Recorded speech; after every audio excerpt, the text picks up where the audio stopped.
Some of the remaining text for this composition is in a layered Photoshop file, which you'll import now. Click the Project tab to bring the project panel forward.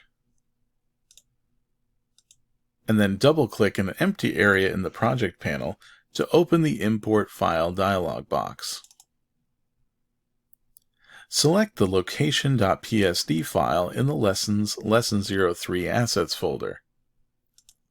Then choose Composition, Retain Layer Sizes from the Import As menu, and then click Import or Open.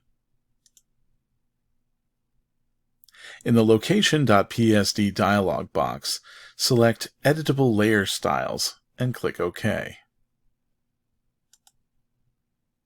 After Effects can import Photoshop layer styles, retaining the appearance of the layers you're importing. The imported file is added as a composition to the project panel, and its layers are added in a separate folder. Drag the location composition from the project panel into the timeline panel, placing it at the top of the layer stack.